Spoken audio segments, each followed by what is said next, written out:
that today I have a receipt from my local church, the church that is approximately 3 blocks down the Christian church ministering to the Spanish community in my Mountain View, California neighborhood. I donated $55 to them today. And even though I'm an agnostic myself, I believe that what they do is very important for the health of society, and I have seen the great works that they do, and I'm very proud to say that I have donated to them. And I thank you for the opportunity to talk to you, Darth. I know that sometimes I frustrate you beyond reason, and that is probably my fault, not yours, but thank you again. Well, Jim, it was a delight to talk with you today. We didn't agree on certain things, but we got along fine, and I hope that continues. Me too. So I will send that link to you, that video in your back channel. Skip forward 20 minutes to get to the mathematics, which I think you will probably not appreciate as much as the few minutes that come before and after those mathematics. But it's a 40-minute video, but 20 minutes is the ultimate techie part of that. And I'll also post a link to that same video onto the room chat so that anybody who's listening to us can see that same David Kipping Cool Worlds video out of Colombia. Thanks, Darth. All right, thank you. I'll take a look at that. Okay, Ashley, you had your hand raised. I sent you an invite. Come on up, Ashley.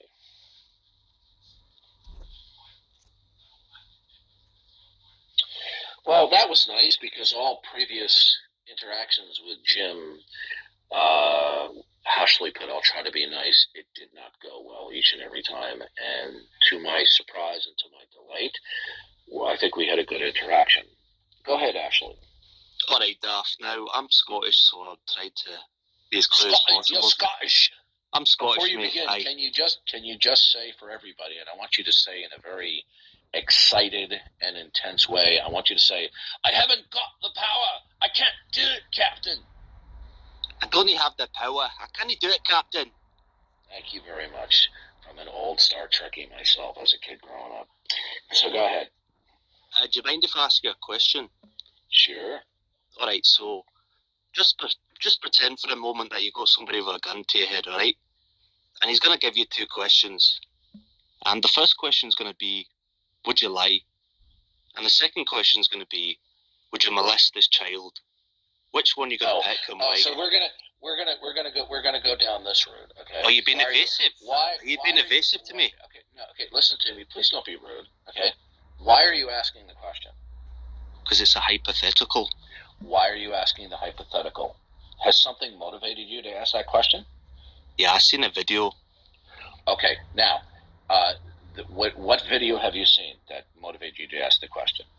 I seen the Tom Rabbit video, and he said that lying is worse than child molesting.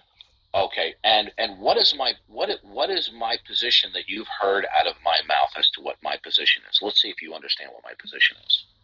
I think what you said is that you'd rather molest a child. No, I never said that. I think you did. No, I never said that. Well, it's on video. No. Okay. Well, then whatever video you saw is either edited or manipulated because I've never made such a statement. Okay? It's patently absurd. Okay? So what's your position? This is why. What's your position in my hypothetical? I will tell you what my position is versus lying vis-a-vis pedophilia. Okay? Then the game. Now, before I do, you have to understand Tom Rabbit is a disreputable individual. He's nefarious. Okay, he deliberately creates titles that are clickbait to get views. He likes to stir up strife. Okay, he's not a very honest person in my perspective. Okay, so I've answered this question to me many times before, but he doesn't care about what my position is. My position about lying vis-a-vis pedophilia has to do with society overall, everyone on this planet. That there is a basic social contract that we human beings have that in civilization, both on a national level and on an international level, that when we communicate to each other on whatever issues, that we will be truthful. Civilization, both on a small and a broad scale, depends upon this very basic social contract. Would you agree with that?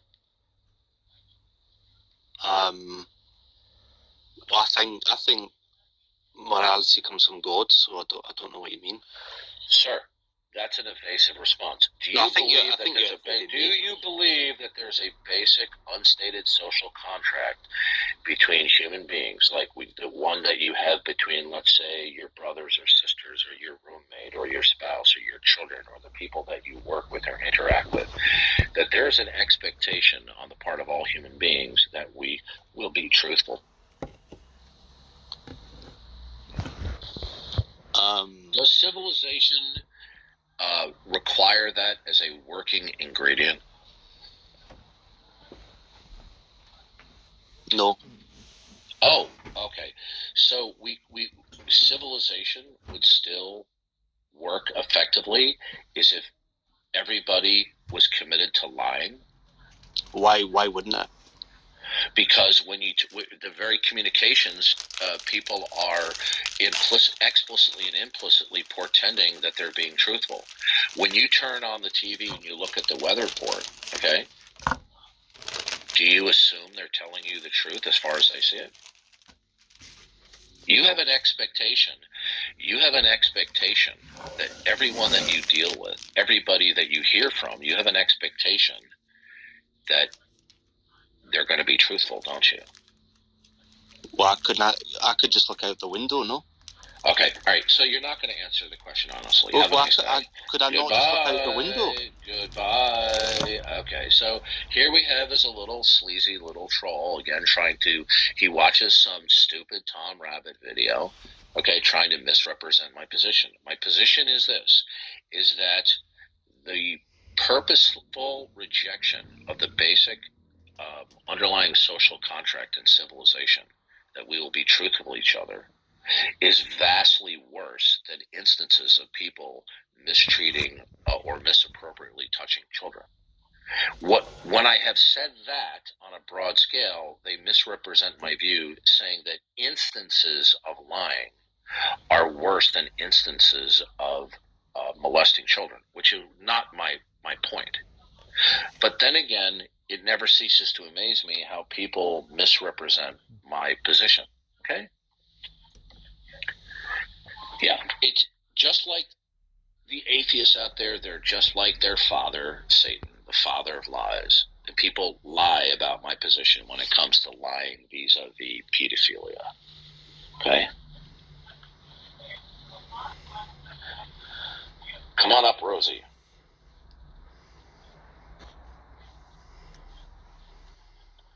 Hi.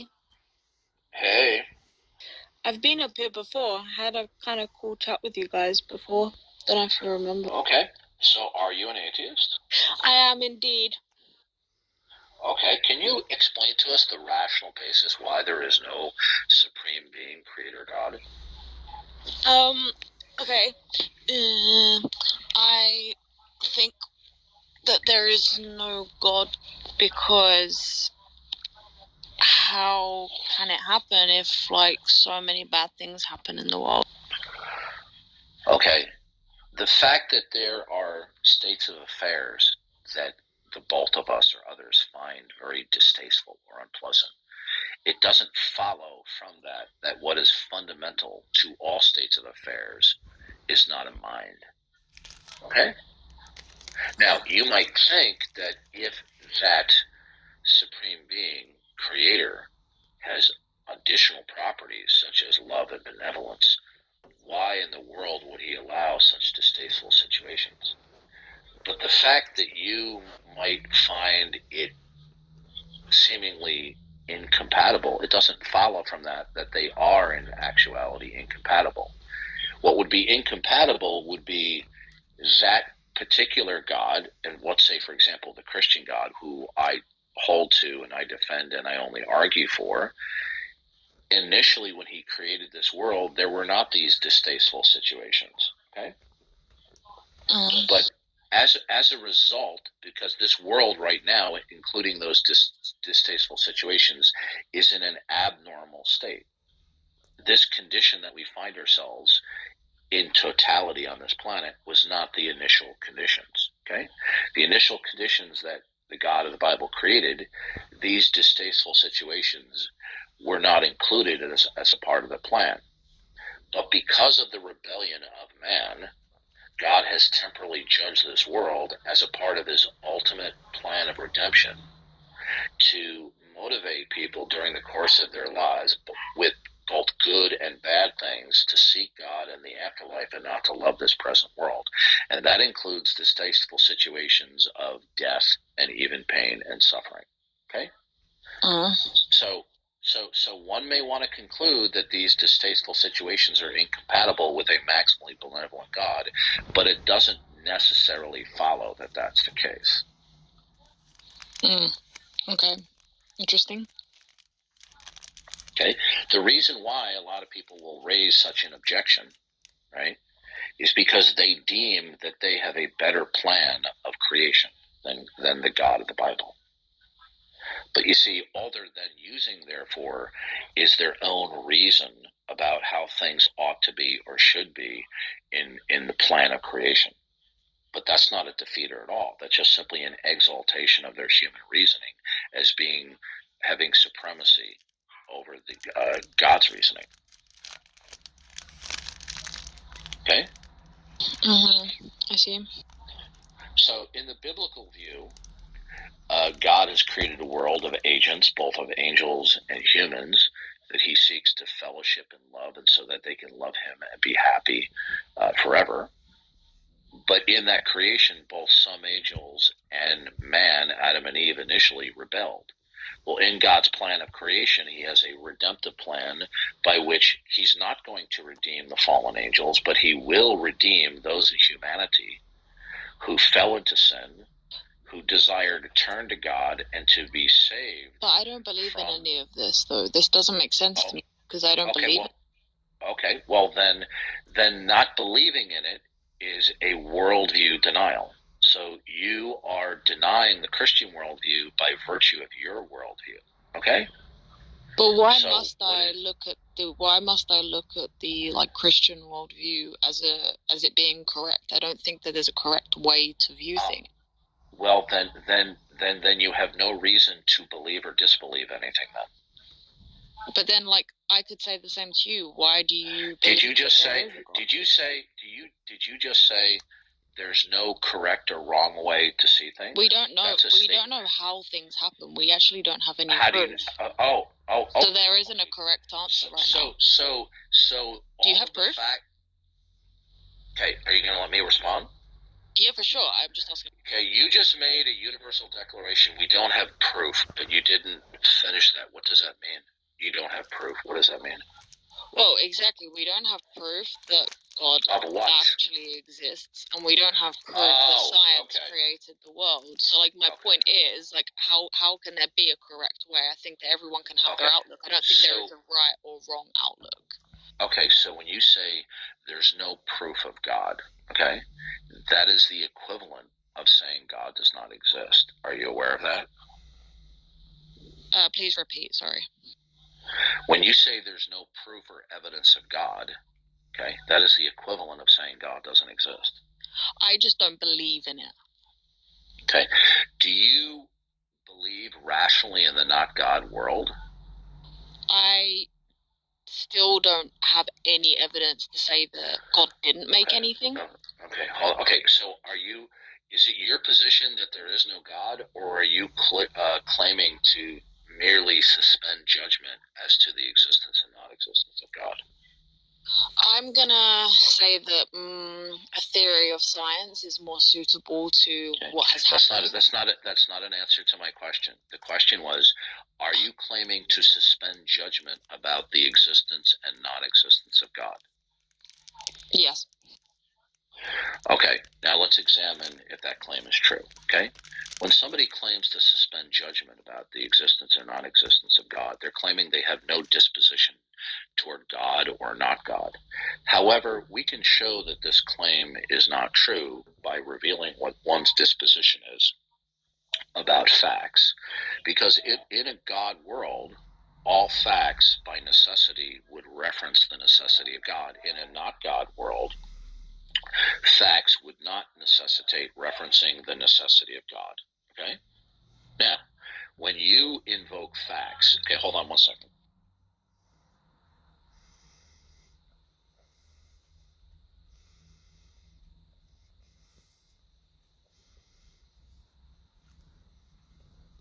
Okay, he's gone. Matt,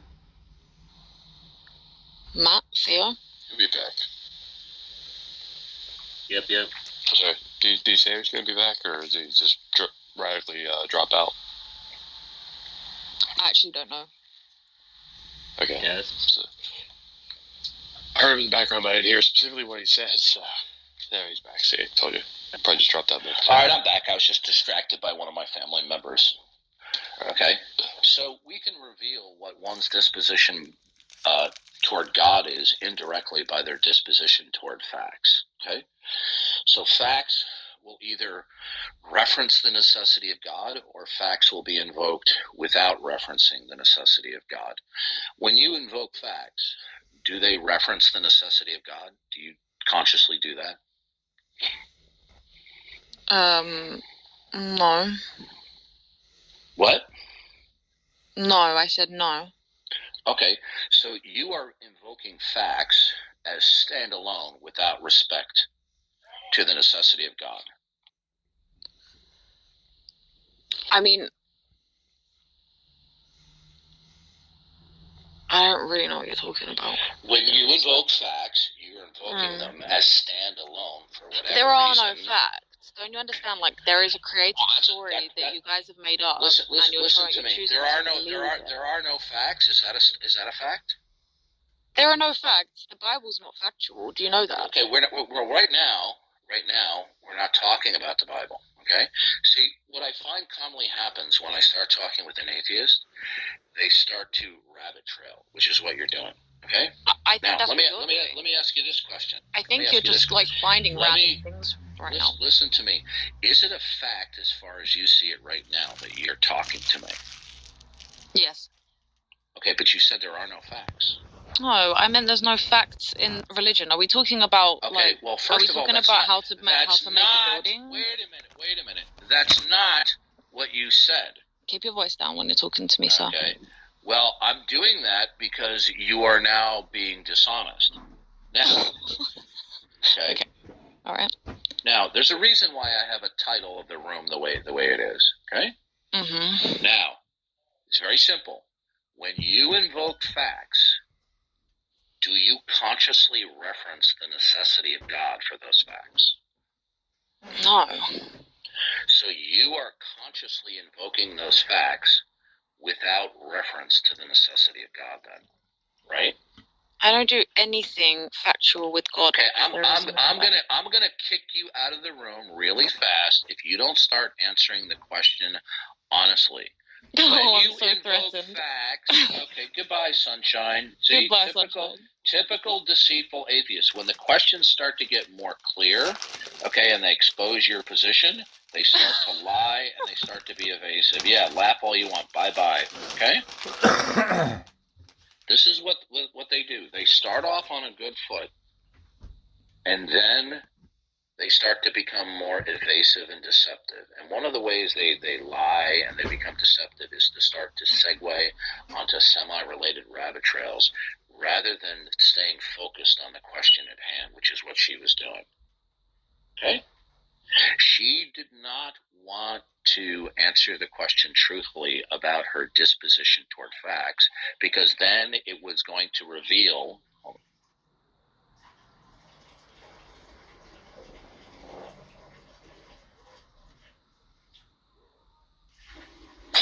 Okay, she didn't want to transparently answer the question about her disposition toward facts because it was going to reveal what her disposition was toward God. Okay? But she wanted to maintain this facade that, well, nobody knows that she's suspending judgment. But she hasn't suspended judgment. She invokes facts purposely, consciously, without referencing the necessity of God. She believes that facts are standalone and don't require or necessitate her referencing the necessity of God until shown otherwise. Well, that's not suspending judgment. Your disposition toward facts will reveal your disposition toward God in spite of the claim that you have no disposition toward God whatsoever. Anyway, I'm going to have to go on an errand. Matt and Theo, if you could take over. Excuse me, I have hiccups. All right, if anyone else wants to come up and chit-chat with Matt or Theo, Charles wants to talk. Come on up, Charles. Let's see if there's anybody else. Let's see, Jawed wants to come up. All right. Okay. What would you like to say, gentlemen? Well, Darth, I actually wanted to ask you about your view on agnosticism, if you could clarify that for me. Yeah, I only have a couple of minutes, but go ahead. Yeah, so you mentioned that when you say an agnostic claims to be suspending judgment, but they're not actually suspending judgment, you're using it based on your specific definition of God. Is that correct? I'm using it on a widespread definition of God, where God is the supreme being and creator. And you would recognize that there are multiple different definitions of God that people might. Then we're not talking about the same thing, then, sir. Okay, so if somebody say reasonably that they're an agnostic about a certain set of gods, but not the God that you're describing specifically. No, sir, we're talking about God proper. We're talking about that there is any supreme being creator at all. Okay? Now, right. When it comes to the supreme being, the creator of all things that are not himself, there are people who claim to suspend judgment about God's existence or non-existence, and they call themselves agnostic. Okay? We clear?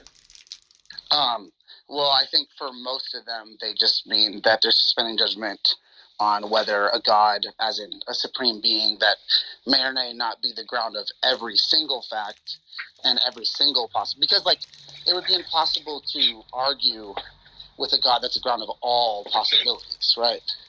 That's not what we're discussing here. What we are discussing is the agnosticism. Is it a claim to suspend judgment as to the existence or non-existence of the supreme being that we identify as the creator of all things that are not himself? Okay? Agnosticism is the claim to suspend judgment about that proposition. Okay? Do we agree?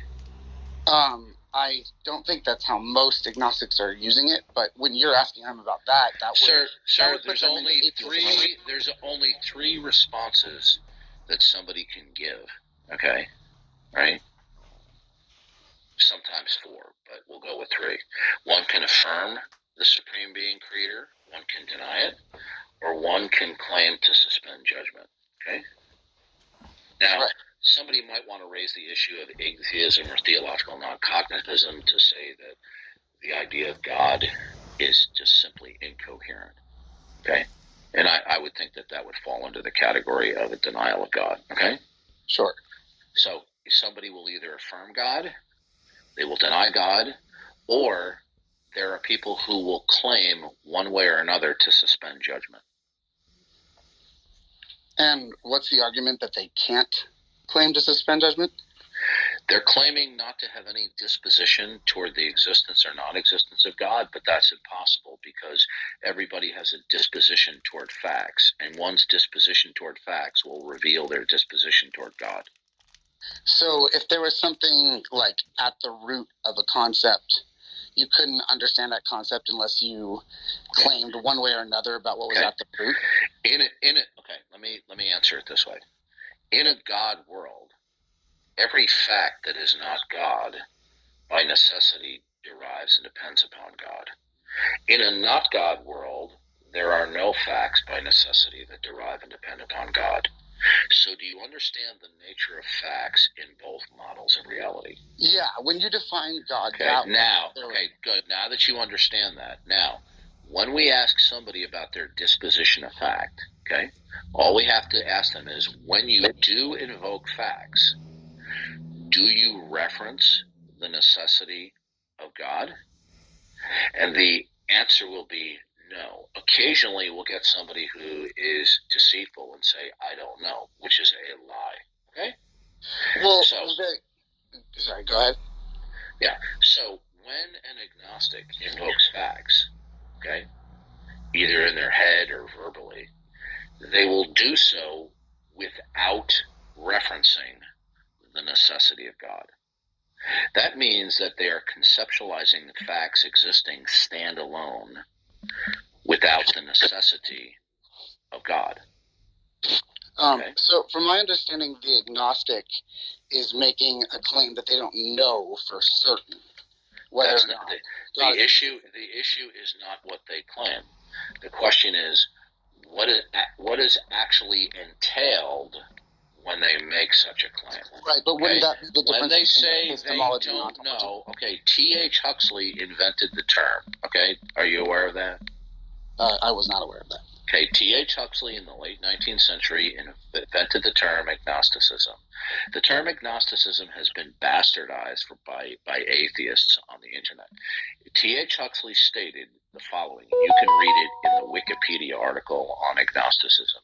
T.H. Huxley said agnosticism is the position that one can claim to either know or to believe in something without sufficient evidence. Okay?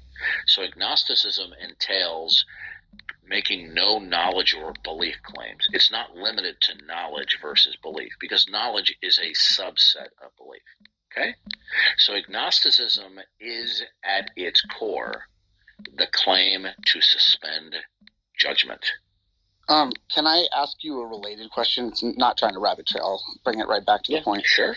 Yeah. Yeah. So, would you say that ancient people, before they understood the concept of atoms, for example, understood creatures, dogs, cats, alligators, whatever, they had that concept in mind and they could understand it intelligibly without knowing whether some concept like atoms existed to make up those creatures? You're going to have to refine your question into a single sentence. Basically, is it possible to understand a concept without understanding every single detail that goes into that concept? Of course. Right. So the agnostic could then have knowledge and then does not claim to know what's ontologically ultimate at the root. Right. Okay. Agnosticism claims to suspend judgment as to ultimate reality. Do you agree or disagree with that statement? As far as if God is the ultimate reality, yeah. Okay, so the agnostic claim is claiming to suspend judgment. Sure, yeah. Right. But they haven't suspended judgment about facts. Their disposition toward facts will reveal what their real disposition is toward God, in spite of their claim that they don't have any disposition whatsoever. Does God?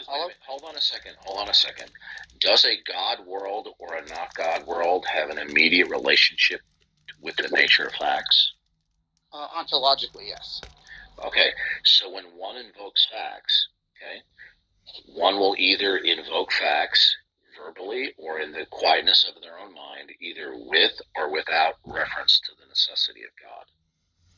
Yeah, like whether God exists or not or whatever is. Do you agree with that? Do you agree with that last statement? Right. No, absolutely. Good. But what So I'm saying if I invoke facts, okay, in my mind and verbally, and they are with reference to the necessity of God, my disposition toward facts reveals my position toward God. And also conversely, if somebody invokes facts by choice without referencing the necessity of God, then their position is revealed as the denial of God, even though they may reason to themselves or claim otherwise that they're not denying God. Simply claiming you're not denying God does not settle the matter.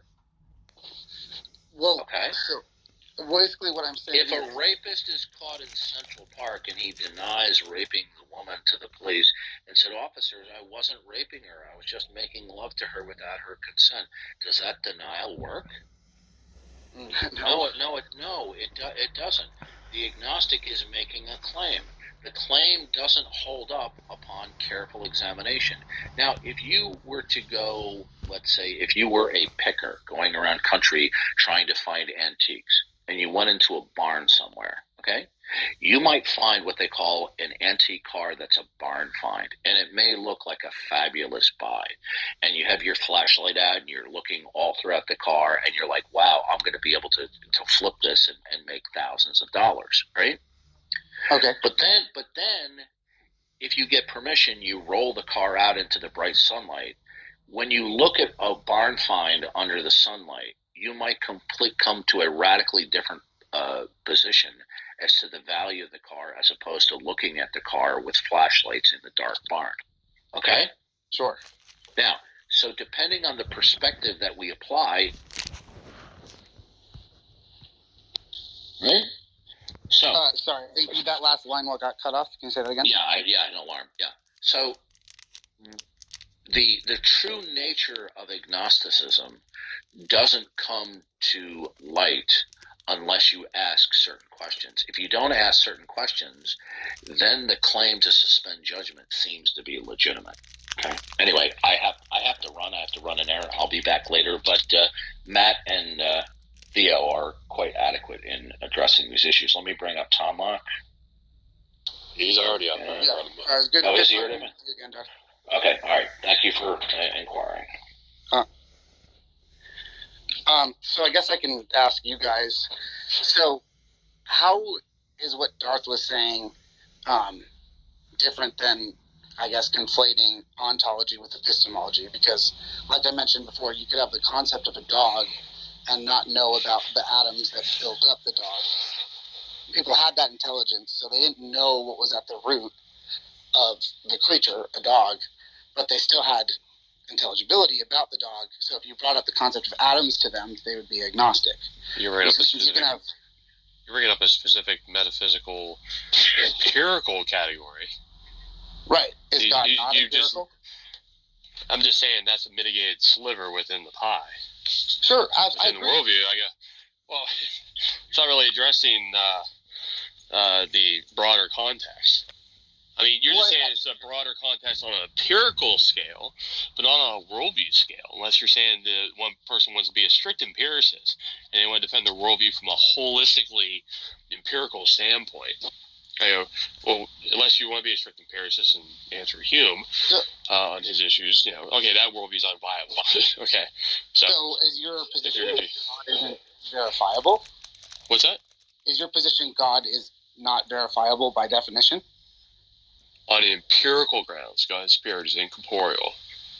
Right. Okay. So if there's no way to empirically verify, then agnosticism would go through, right? No. All you are is limiting it down to just saying if one is esteeming that worldview, that outlook. You don't have to be agnostic on multiple things, because you're like, well, the empirical methodology is limited in scope, so we just capitulate to mysticism and go, well, maybe we'll find out the answer, maybe not, but we know it has to be strictly empirical because they're just wedded to that epistemology, because that's based upon their metaphysical outlook. That's not conflating epistemology with ontology. Their epistemology reflects their metaphysical outlook. They're inseparable. That's why they have the epistemology they do. Their epistemology is not neutral. There's going to be somewhat surface-level coherence there. That's why David Hume would disagree with Plato, because of his empirical methodology, he had a metaphysical bias. Only materialistic particulars exist. There is no immaterial realm of these forms, Plato. Plato had the view metaphysically of the forms. Therefore, you intuited them. You recollected them. That was his epistemology. So Hume and Plato don't agree systematically because their worldviews are completely different in regards to metaphysics and epistemology. Okay, I understand what you're saying. So let me just ask this clarifying question. Can God empirically verify himself to us? And under your view, that's within his power, right? So has he manifested himself empirically given the record of biblical revelation? Yes. That's what right. We have Okay, so it is possible for him to do that on your worldview, right? He has done so. We have the record of it. So that would be has he done that today? Sure, absolutely. Right. So that would be a way. An end to special revelation because of Hebrews 1:1-3. The final revelation is Jesus Christ. Sure. So that would be a way I could know if God was real, and then I said no. That's not. The miracles don't instantiate that God is real. That just shows he has extraordinary providence. Those are instances of extraordinary providence. If you're just nitpicking the miracles, they're the minority in Scripture. The majority of the time, it's uniformity of nature, which he also controls. Right. The uniform nature and the extraordinary providence as well. My question is very specific. That would be one way he could do that, on your view, right? He can do anything. No, that does not. Miracles are not proving God's existence. No, I agree. General revelation does. I agree, but I'm saying if he wanted to prove to me right now, he could manifest physically, empirically to me right now, right? That's your view? No, that's not the means by which he generally reveals himself. But he could. Because we distinguish between general revelation. Is that possible that he could do that? It's called the miracle of salvation and regeneration. That would be having a saving knowledge of him, not having a general knowledge of him. You're thinking of conversion. Yeah. No, but you're not answering my specific question. Like, then can he do that? Precise. Yeah, okay. Right now. Can he save you? Absolutely, he can save you. That's not what I'm asking. If he so chooses to have mercy on you, yeah. Could God right now materialize in front of me and prove himself to me empirically? Could he? Is that possible in the realm of possibilities on your worldview? He did the Apostle Paul, but that was a specific apostle. So specific calling up an apostle. That doesn't mean, well, he must necessarily do it to everyone else. And plus, he's made it under revelation. Special revelation, anyway.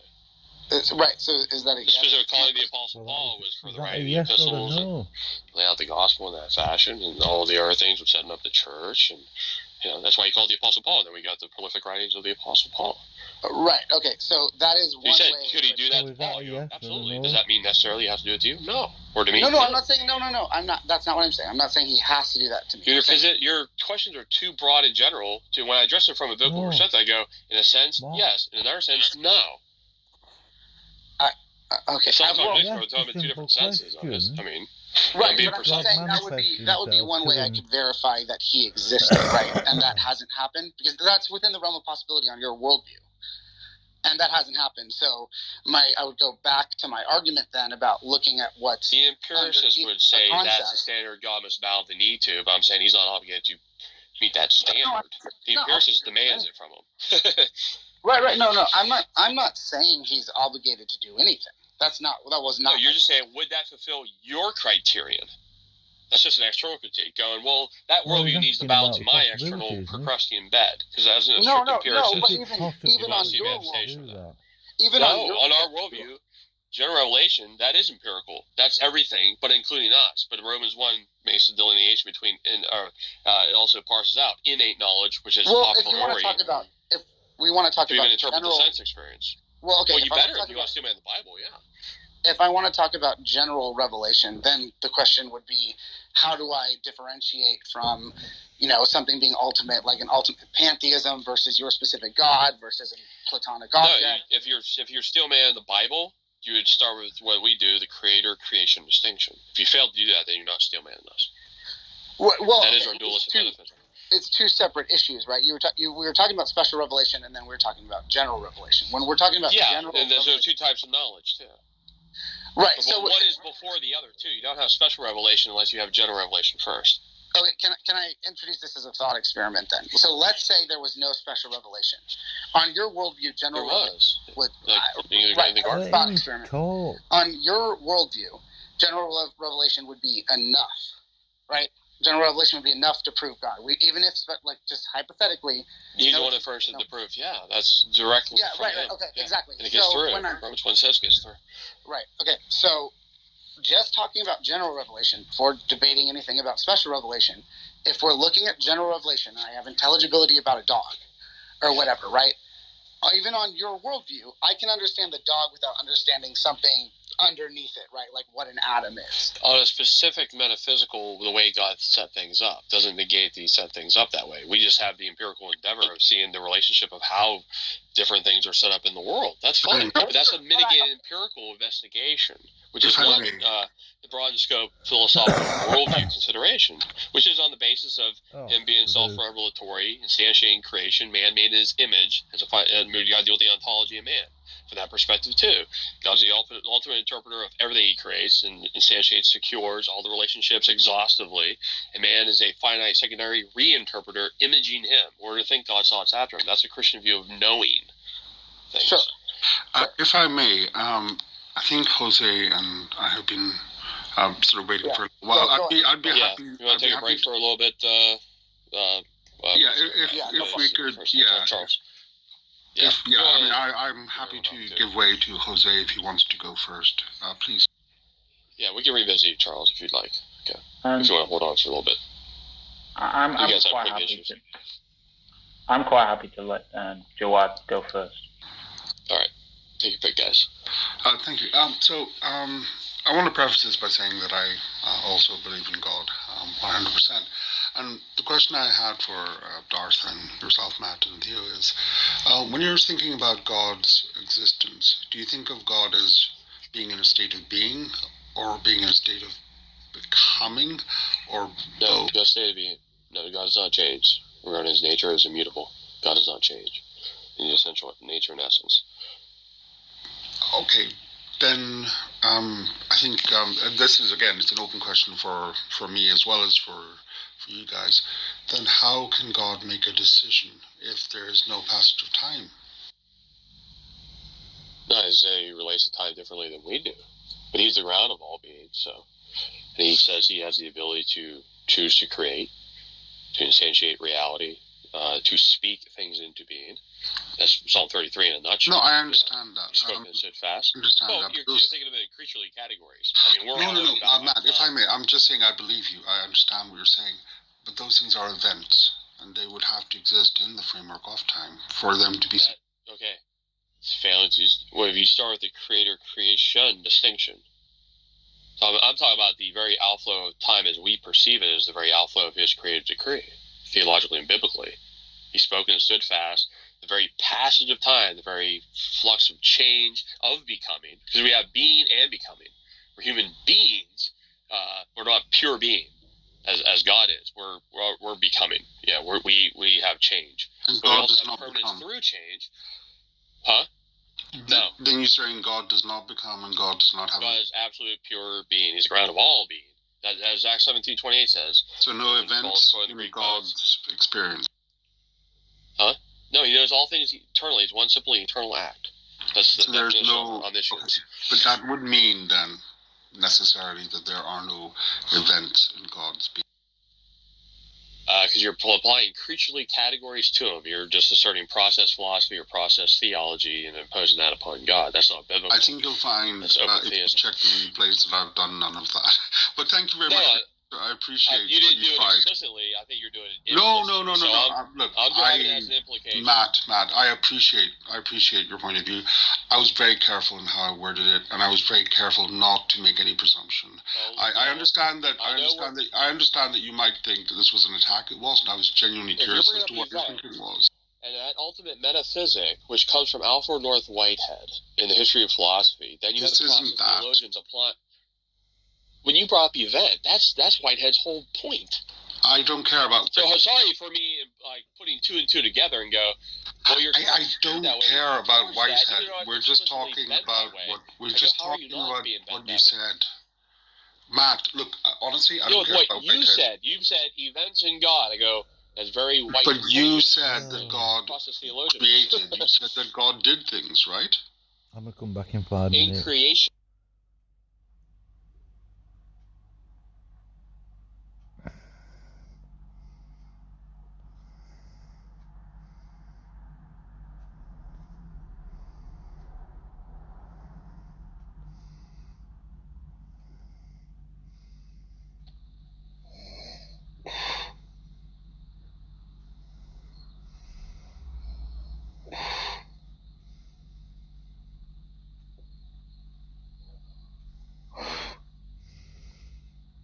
I think Gavin's asleep. Go on, Gavin. You have a good sleep.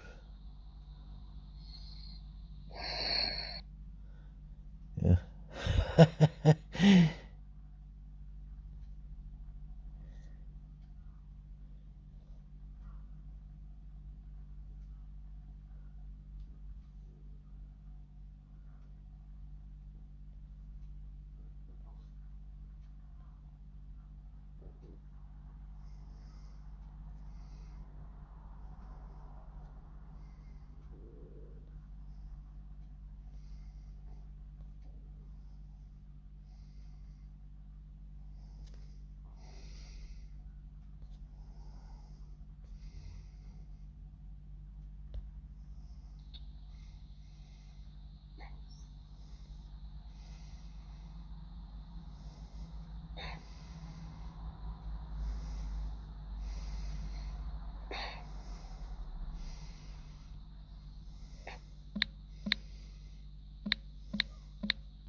Where did that other room go then?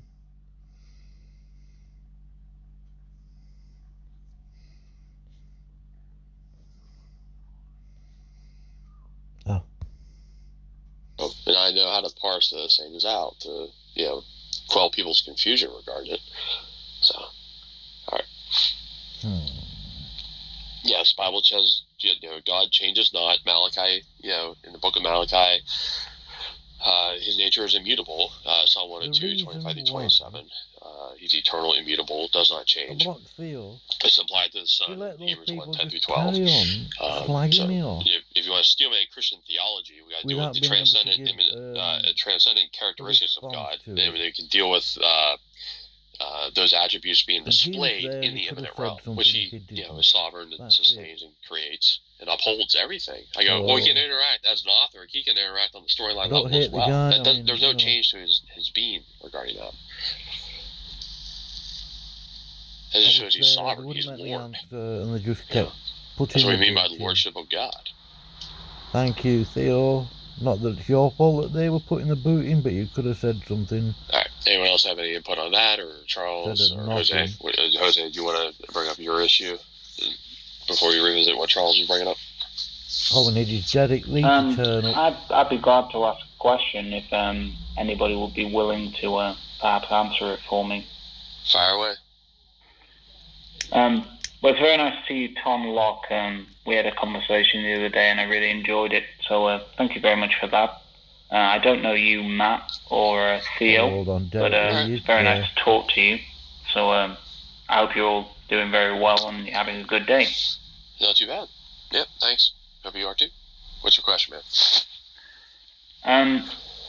I spoke to Tom Locke the other day, and he said that he was a presuppositional apologist. Yeah, so am I. Well, everyone is. Oh, you are as well? I think everyone's a presuppositionalist at heart. Everyone argues from their worldview, their network of presuppositions. So inherently, everyone is a presuppositionalist and makes arguments based upon them. Yeah, this is where we deal with worldviews. Yeah. Oh, that's excellent, and that might add a little bit of clarity to my question. Yeah.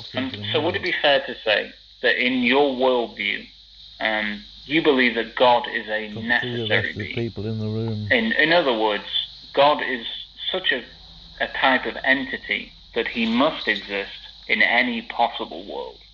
He's a transcendental, yes. That's what a transcendental is. Necessary prerequisite. That which, in terms of which everything is interpreted and interrelated. Yeah.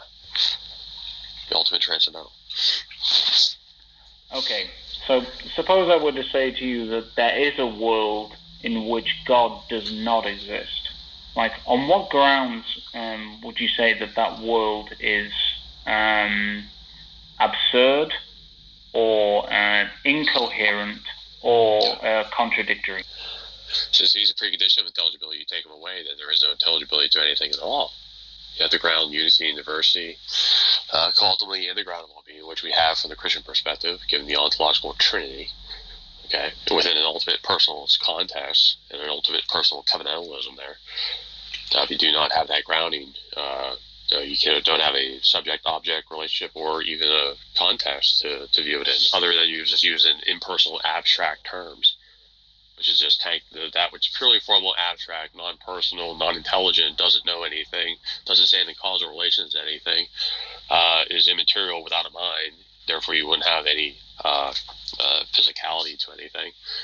So there's problems there when you tend to an impersonal, abstract, absolute. Just for sake of argument, people just invoke abstract reality, not concretely, or just the mere notion that there is truth. Okay, what is it? I don't know. It's just there is truth.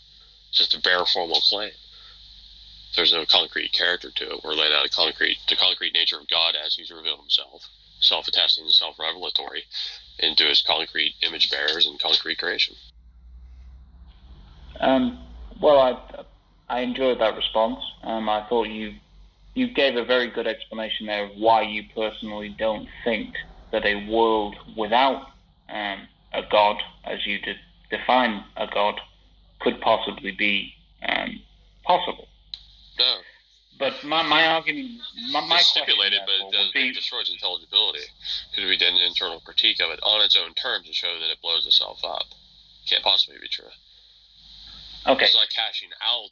Once a claim intelligible experience, if I go on its own analysis, it destroys intelligibility. Therefore, it asserts A, and the worldview says not A.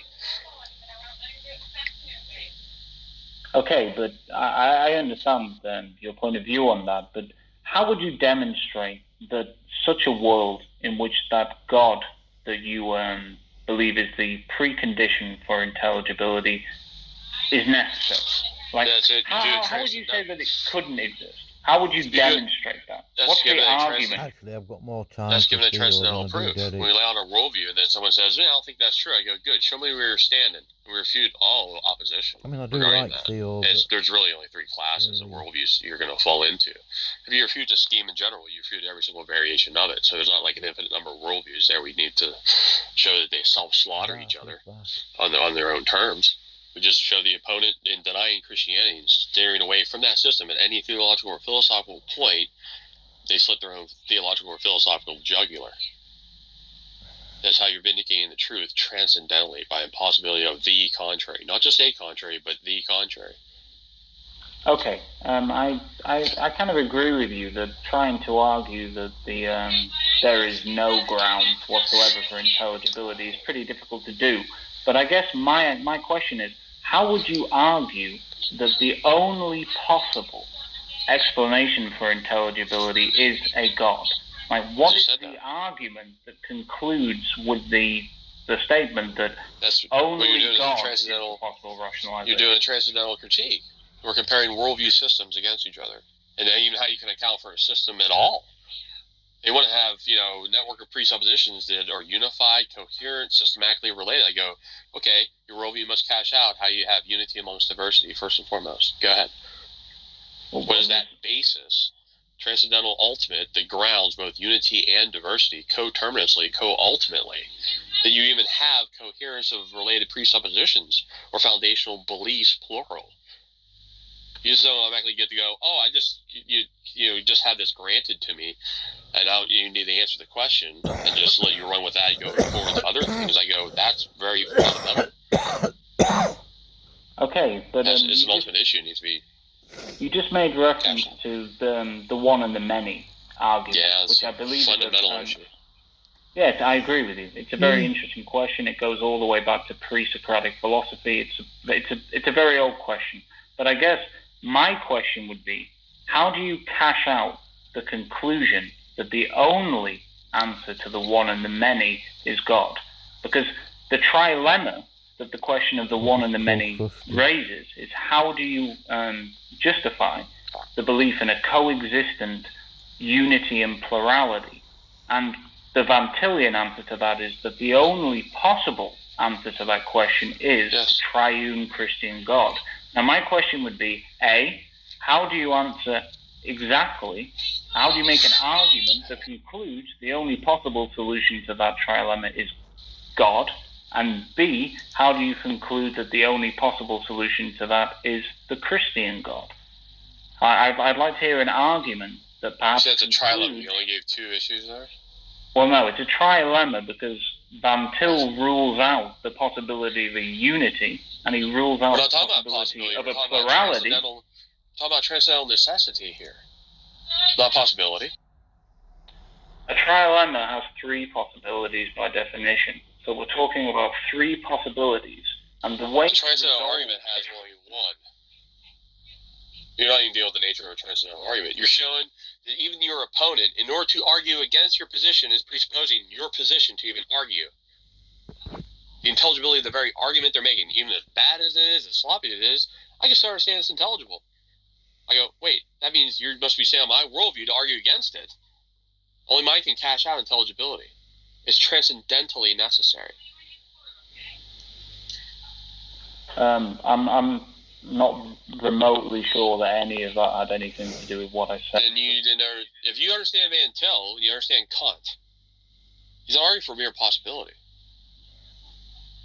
I'm really not sure you're tracking right now. I'm not sure you're still man in our position. Do you know what transcendental is? Do I know what a transcendental argument is, or a transcendental? No, what is a transcendental, and then how does it apply to transcendental arguments for that transcendental?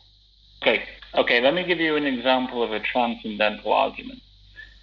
Intelligibility exists, right? Therefore, there must be a grounding for intelligibility. That's pretty much all That's pretty much all. In order for X to be the case, Y must be the case, because Y is a necessary precondition for X. Since X is the case, Y must necessarily be the case, because Y is a necessary precondition for X. So it's not a possibility argument; it's a necessarily follows argument. And it's talking about, it's not saying Y is deduced from X or induced from X, but the Y is a necessary precondition for the intelligibility of X. Okay. Period. But let's try another transcendental argument. For intelligibility to exist, there must be a necessary grounding for it. Intelligibility exists. Therefore, there is a necessary grounding for intelligibility. You're just dealing out abstractly, not concretely. So we have to put some concrete character here on the formal form of it. I go, fine, that's fine. Both worldviews are making a transcendental claim.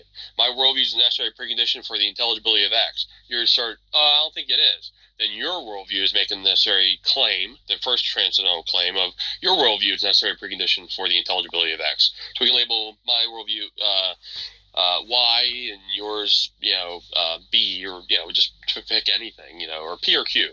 I'll say P is mine, Q is yours, and X is in the center of the page. We're not saying our worldview is deduced from X or induced from X, but our worldview is a necessary precondition for the very possibility of the intelligibility of X.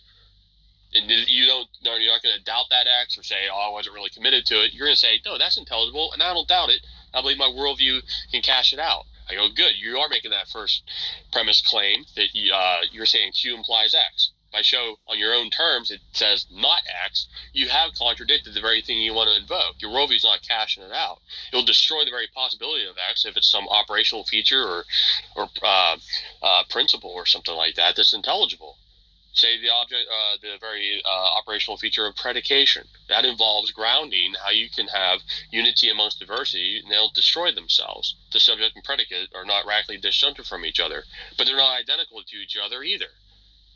But there is a relationship between them. To even ground that operational feature, you need to account for unity amongst diversity first and foremost. That could be the thing in the center of the page, say predication. It could be the statement, God does not exist.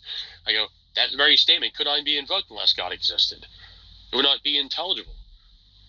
Showing the transcendental necessity of our worldview and the capital we have on it, given in God's self-disclosure and revelatory acts in all of creation and redemption. It's showing the transcendental necessity of the worldview. So you have a bivalent disjunct, and the law of the middle. There's no middle ground. You either have the truth or either Christianity is true or it's not true. Okay, every system believes either Christianity is true or is not true. Every system of thought. If they believe it's true, we're done. If not, okay, then that's where we get to transcendental internal critique. By showing, good, since you denied it can't be on my worldview, you must be standing on some other philosophical ground to make these. Okay, that was a lot of words, and I think I understand some of them. A lot of it seemed irrelevant or incoherent, but let me try. I'd like to see you read it verbatim and actually represent me accurately and steal man me.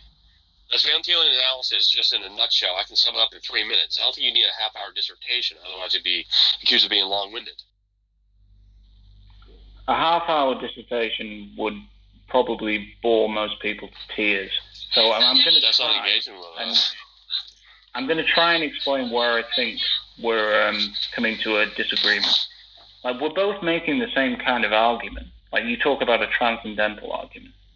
But my opinion is that mine is a much, much more modest claim.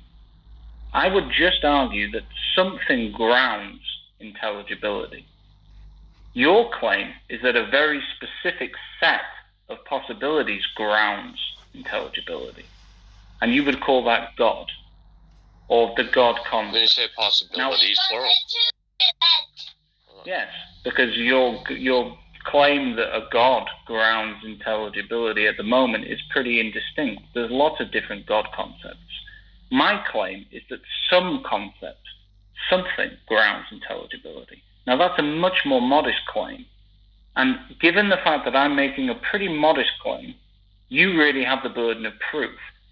So the point here is, what is the argument that demonstrates that the thing that grounds intelligibility must be God? And I would really appreciate an argument on this that concludes God must ground intelligibility. Preferably the triune Christian God, because that's where Van Til concludes.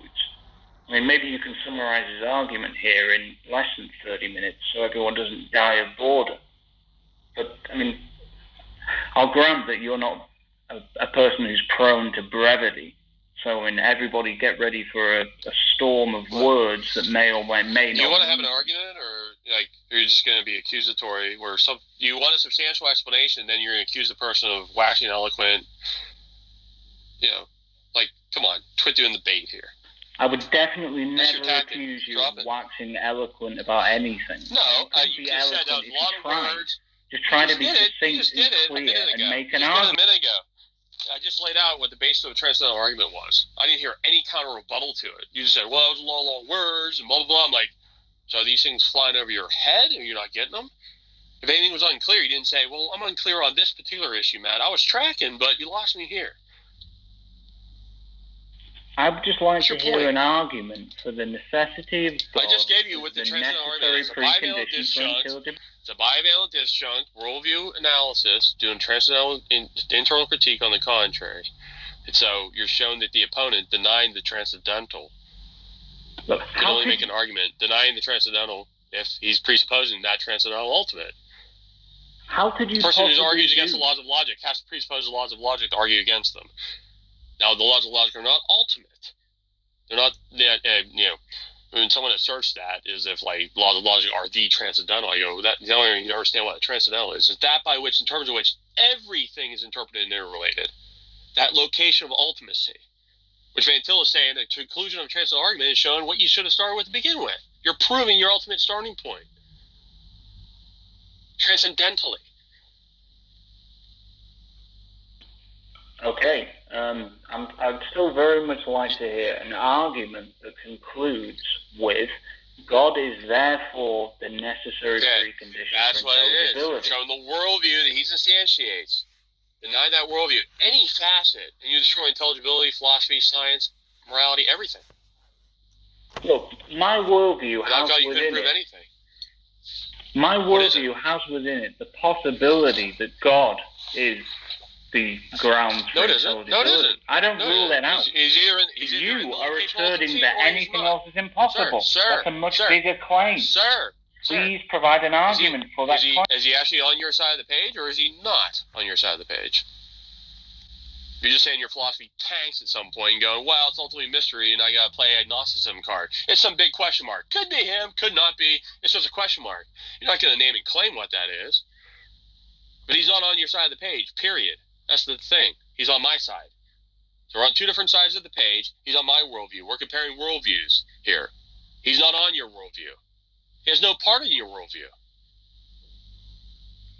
Other than being on my side and then suppressing the truth and unrighteousness. That's why you extol this other worldview that's mitigated. It's not going to be claiming any ultimacy or anything like that. It's a form of suppression of the truth. And it wants to exalt itself against the knowledge of God. 2 Corinthians 10:5, which we can easily cast down as vain speculation, vain abstractions. I have this idea of worldview without God. I'm like, okay, let's look at that worldview, please. Show me concretely, what are you standing on? Look, don't give me this, tanking out the formal abstraction or anything like that. I don't have an idea of a worldview without your God. I have a worldview of a. Yeah, you do. I have the idea. So you of invoke reality, knowledge, and ethics with respect to the triune God Scripture. You do. You're a Christian now. Well, I have the idea of an enormous range of possible worldviews. Like which one you don't hold to that? Hold on. One of them is your. You don't hold to them all systematically. Only one. You're a Muslim. You're a Buddhist. You're a Hindu.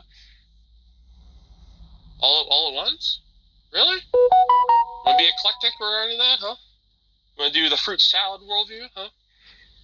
Little chunk from here, little chunk from here. I go, well, just show me what you actually do believe. Put some concrete substantiality on it, yeah?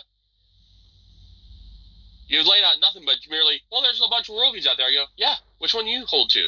Which one can you be pinned down on? You're not telling me what your actual position is. You're just saying, well, Matt, in the world, there's a bunch of positions. I go, good, what are you holding to? Not Matt, there's just a bunch of positions out there. Yeah, which one are you holding to? You're not answering the question. So when you get down to brass tacks, you better be committed to something. I didn't ask you to describe, hey, where are the other worldviews out there? I never asked you that question. I said, what do you hold to? I'm specifically laying out what I hold to. Capiche? So why are you the one farting around the bush here where I'm not? Eh? I think I could... You want to be pinned down on anything? You want to be jello? Do I want to be jello? Yeah, where you can be nailed down and be like nailing jello to a wall. You're just real slippery and slimy. I prefer to be open-minded. I prefer to say that there's a range of possibilities, and I would like to have good reasons. I'm not going to spin my wheels on relativism for even 5 minutes. If he's not going to say, you know what, I'm going to plant my flag here and I can defend this. Because I'm saying, you believe there's intelligible experience. Oh, really? How do you cash it out? I think there's a range of ways you could cash that out. And I'm waiting for you to demonstrate that your worldview is the necessary explanation. You think it's a mere possibility, and I'll show that it refutes itself. You mean you want me to provide all the possible candidate explanations? How many do you think there are? How many do you think there are? You had this. How many do I personally think there are? What do you think there are? You think there's an infinite number of worldviews? Just you're thinking abstractly here? Or you think as a philosopher going, well, there really is only a finite number of them conceptual schemes we can actually bring up. And I can show that they'll destroy intelligibility. Look, I think the number of possible worldviews is more than one. And I would like you to provide an argument that it's only one. Pick one. It's necessary that your worldview is true. Pick one. Pick one. How many times do I need to prove the same point when I show that all ones that negate Christianity destroy themselves? Pick one, and I'll keep showing you over and over and over again. Okay, you'll jump into hopscotch to a different one. I go, fine, hopscotch to that one. That still refutes itself. Pick another one. Well, I'll move over to this one, Matt. I already slaughtered the 3 general categories of it, and that's what I'm saying. You're not even astute to this issue. You think there's just infinite number of worldviews out there. I go, no, you're just dealing with general 3 categories. If I could slaughter all 3 categories, there's none left. You didn't even know that. So you're just farting around your own mind thinking, Matt, I'm not going to disclose anything to you for actually to, sink your theological or philosophical teeth into. I'm just going to play the, purely abstract game. Well, there's just a number of worldviews out there, Matt. I'm like, pick one. Just for example, not that you really hold to it, but just say, for sake of argument, what if I was this one, Matt? What if I was this? How would you slaughter me? Or show that I self-slaughter myself? I go, I'll show you. But you haven't named or claimed one yet. I don't have all day, Well, it's pretty obvious that I'm not as smart as you. I mean, obviously, I can't, come up with the exact knowledge of every possible worldview and therefore, show how it's completely I didn't false. say you had to have exhaustive knowledge of it. Just pick ones that you know about, So what are you saying? What are you saying? That you know the exact characteristics of every worldview and you can in the history of prove it's philosophy, not there's only false? certain paradigms have been brought up. There's not infinite. You can have infinite combinations and little tweaks here. I go, but the general broad categories that they all fit into, if you slaughter the main general category that they all fit into, you slaughter every single variation of it. That's easy. That's child's play. You're a presuppositionalist. Like, you claim that your worldview is necessary. And the implication of that is that the implication of that is that no other worldview is possible. Correct. Now, that is a bold What do you claim. think that means? I'd like to hear an argument. Infinite number of ones we have to slaughter, or what? What are you thinking when we bring that up? What are you thinking? Yes, your thought process? exactly that. You have to disprove the possibility of any other worldview to show that your worldview is necessary. That's easy. You want me to give you the general 3 categories that any worldview is going to fit in, besides Christianity? Frankly, if you could make an argument that demonstrates that all other worldviews are impossible, I'll become a Christian right now. And that's what an ultimate transcendental argument is. You'll get some kind of academic prize for being the brightest philosopher on earth. No, the philosophers already done this. Yeah, Van Til being one of them. Van Til being one of them. I'm just restating what Van Til has. He's already done it. The Bible's already done it. He's made foolish the wisdom of the world. He's saying anything that denies Christianity, you're being reduced to foolishness. Look, I think there's an infinite number of spins on non-believing worldviews. I go, you haven't really thought very categorically about it. I go, you got deals with one worldviews that want to assert some impersonal absolute. Look, Eastern religions, that's the majority. Let me finish. Come on. You wanted the answer, bud. You want the answer and go chew on it, and then you can revisit me when you want to have an actual intellectual interchange back and forth. You're merely just demanding an answer. I'm willing to give it to you right here, right now. So I can sum it up and I can go outside and play with my kid, all right? That's what you're demanding. I want to know this, man. I go, fine. Sit back in your recliner, digest it. But you're not even letting Matt lay it out. You know? You're not even letting me lay it out. So you're dealing with first class, impersonal absolutes. They don't have all knowledge, so I'm not sure how you cash out knowledge. It's just tanking the mysticism right at the very get-go and want some impersonal absolute. So it's not cashing out intelligibility. You deal with the finite pantheons of the Greek and the Romans or the Norse or whatever, you know. Well, these gods are finite limited. They can't be trusted or relied upon for anything. They were even subsumed on the impersonal phase when you get pushed back the Greeks further. Okay, that's still taken to an impersonal absolute when you really get down to it. Now you get the ones that want to ape Christianity or pay lip service to the Bible, but don't want to hold to the Bible holistically. Jesus every jot and tittle has to be there. So if you pay lip service to the Bible, it's the entire package or none at all. You don't get to be picky choosy. So you're dealing with Judaism, Islam, and the cults. Okay, they're non-Christian heretics. Okay, any worldview is going to be lumped into that. The naturalist is left into physical monism. Who wants to play the dualistic, impersonal, Platonism and stuff like that, they get thrown in that impersonal absolute as well. Okay? They're not ultimately accounting for unity amongst diversity either. Unitarian conceptions of God, Islam, Judaism aren't cashing out. You got Arianism, Jehovah's Witnesses. That's not grounded either. They're Unitarian conceptions of God. They're directly denying what the scriptures teach exegetically. They're refuted on exegetical grounds. Okay? So if I slaughter the scheme in general, I refute every single spin or variation thereof. There's no other categories for them to be lumped into. And I can deal with all three categories. No matter what my interlocutor brings up, I go, you're either in one of these three buckets. If you're not espousing Christian theism, you're either in one of these three buckets. Pick your bucket, now slaughter it. You want to jump to a different bucket? Slaughter that. Jump to the third one? Slaughter that one. There's nothing left to do. Showing the incoherence of all three main paradigms. If you haven't studied the history of Western philosophy, this is not going to make any sense to you, but that's been the discourse throughout the entire history of philosophy. There's been in low mitigated forms of we'll just affirm something in creation, make that an idol. Well, that's not competent enough. We'll show how that's going to slaughter intelligibility, even though that's what they want to have, intelligibility. The worldview's not cashing out. It's going to destroy that very intelligible principle they want to invoke or any operational feature they believe is intelligible. If they were pressed to the wall for consistency, they would not cash it out. That's a thorough transcendental worldview critique. Is the Christian being pressed to the wall to locational ultimacy? I want the unbeliever to be pressed to that location as well. What's good for the goose is good for the gander. Would you say that something intelligible has to lead to intelligibility, like nothing else can? We're not saying it. I said that. It has to reveal it? That worldview is not deduced or induced from it, but is a necessary precondition of it. Right. So, deductive argument is not an inductive argument. It's a transcendental argument, which even deduction and induction could be the thing in the center of the page, which the worldview has to ground, the very operational feature. It's not a given. The worldview has to cash it out.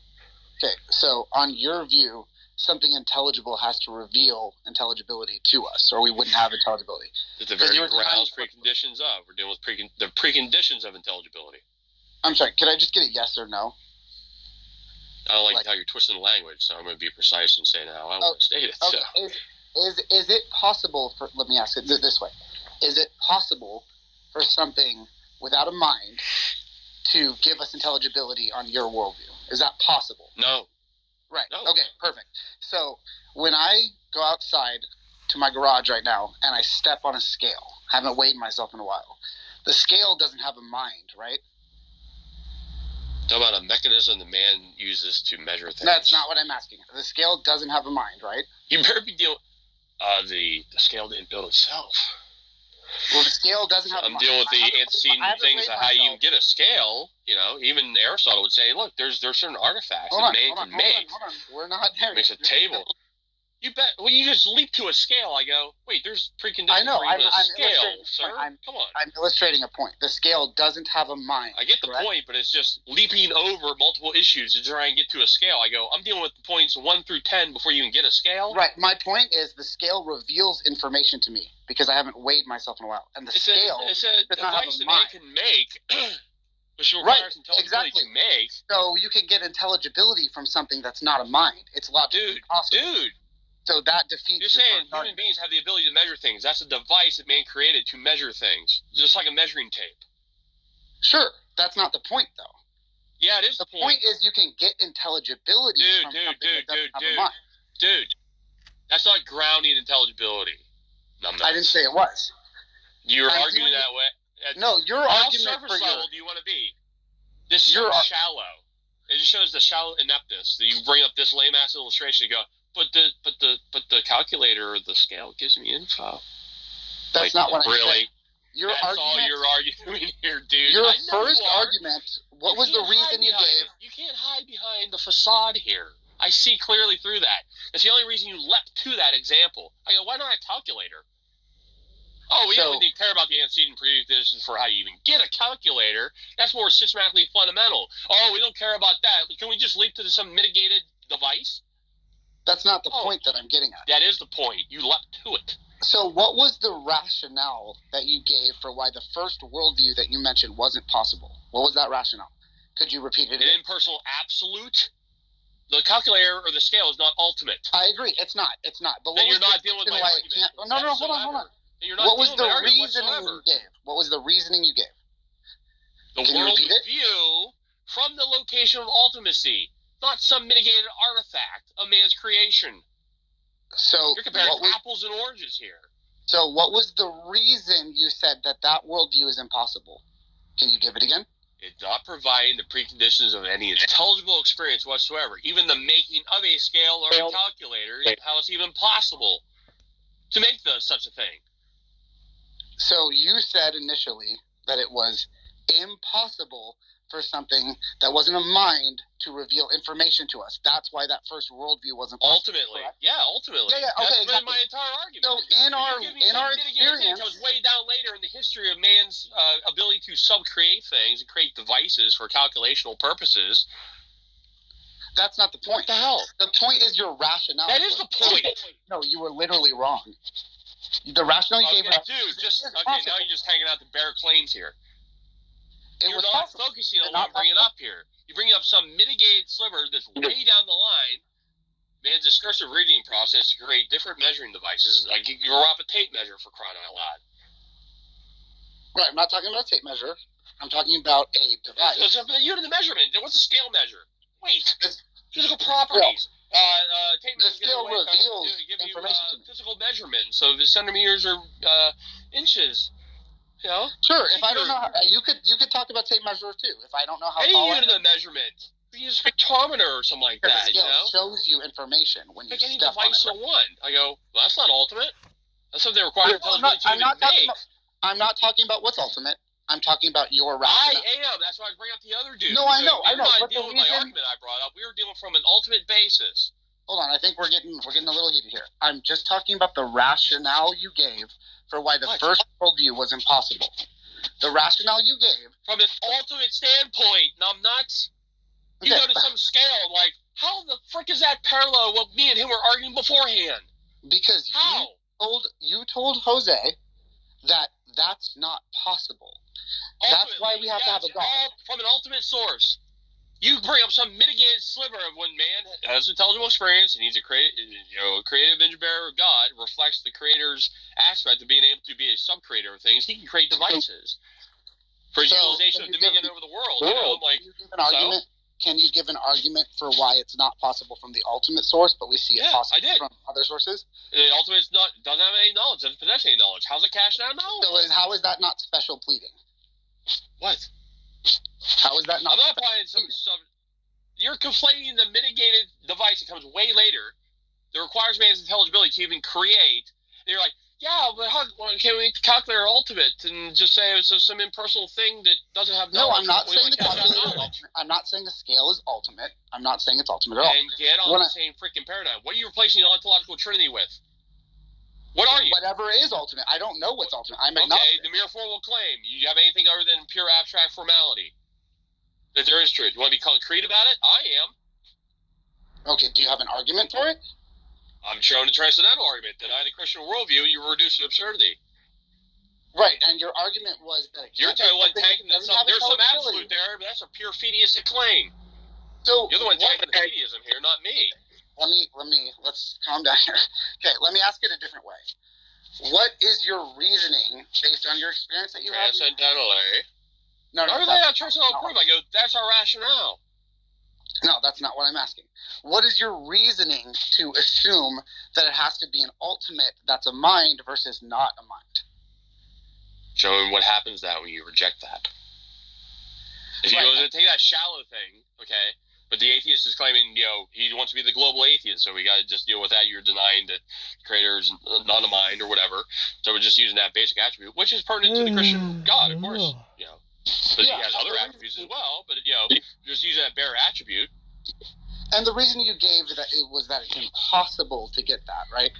From something. The possibility of the contrary, not just a contrary, but so what's the contrary. Anything. What's the argument that it's impossible? Because I gave an example where it is possible. Do you know what we were talking about regarding transcendental argument? Yes, I heard your guys before. What is it transcendental then? The transcendental is what you were saying is necessary because we have intelligibility. That because we have intelligibility, you're saying God is anything makes sense is intelligible. That by which would be locational ultimacy. Sure, absolutely. Okay, so it's something that's not a mind. What is the argument? Pardon?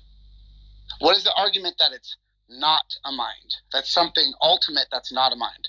Because it's purely impersonal, abstract, formal, doesn't change. It's not accounting for change. Wait, hold on. Things that aren't minds change, right? What do you place in the locational ultimacy? Whatever is non-mind. I'm agnostic. Sure. You got to give me an example of one. It could be just the way nature is. It could be everything. So some abstract. Okay, some abstract category of nature. Okay, you want to make that announcement abstract shell, right? Yeah. It could be a god. It could be a god. You're invoking you're invoking just abstract concepts now. No, it could be your god. It could be. What's the broadest category? If you deny God, the triune God of Scripture, what do you make an ultimate? I'm not an abstract category. I'm not denying. Purely formal and abstract. What are you putting in place of them? A question mark? It could be God. So the worldview is tanking before it gets to the locational ultimate. It's bottlenecking, right? So we just put a question mark on the circle there where the ontological trinity would be as a creator-creation distinction. You're like, yeah, my mind's like a question mark. The worldview, I want to have intelligibility on this, but it, press me to locational ultimate, it tanks halfway to getting there. That brings me back to my point where I had before, where we can have intelligibility So you're a mystic? We can have intelligibility without understanding every detail. Like, do you know how many hairs you have on your head right now? No, I'm talking about the ultimate, the overarching framework by any fact is intelligible, even a mitigated thing. We're not saying all facts, dude. Christian worldview is not saying God's exhaustively given us omniscience. He's given us He's given us finite revelation as a framework by which things are intelligible, meaningful, sensible, and intelligible. That's it. You're like, but do we know how many hairs are on his head? I go, no, he does. I said, he knows all things, created all things, instantiates, secures all things. He has all that knowledge. We don't. But in order to do philosophy at all, you believe something does have all that knowledge. If you reject God, I go, what is it? All men in general? Or some only elite class of the man of humanity, i.e. the philosophers? Which one are you going to pivot to? You just said you don't know all things, but you know God for certain? That's correct. You can know he exists without knowing all things. Okay, so then how can you know that you're not wrong, that you're not deceived? You're assuming deception, some ultimate standard by which I'm deceived. What would that be? I don't know, but the point is you said you don't know all things. You're making the accusation, then I turn the argument on you, go, okay, cash it out. You're like, yeah, I'll have to do that. I go, quit playing this stupid game with me. Okay, so... Given the framework, these are revealed certain things to us, such we can know them for certain, because he's the author and finisher of man's faith in general. that they're all image bearers of God. They don't become that at a particular age. Given our view of man, you're free to reject it, okay? But at least steel man us. There could be. Okay. So your view is God revealed it to you in a way where you everyone. Sure, whatever, everyone. God revealed it to you and to everyone in a way where general revelation. There's distinct from special revelation. So general revelation is not knowledge for man's condemnation, not for salvation. That's why they need the gospel. That's necessary for their salvation. Yes. Having a saving relationship and saving knowledge of God, not a general knowledge of God. Okay, you wanted me to steel man your view, right? So on your view, God reveals to everybody himself through general and special revelation. Proves it. Not everyone has access to special revelation, so that's not our position. Not everyone has access to special revelation. Sure. He revealed that to some people, but he's used general revelation for all of us, and because we have intelligibility, right, we know he exists. And yes, we're made in his image, it's innate knowledge and also external. Right, and I'm just secretly lying to you, and deep down I believe. I never said that. You're lying to yourself. It's called self-deception. That's what Romans was explicating. Okay. You just keep moving to the next rhetorical device here. Okay, that's your view, right?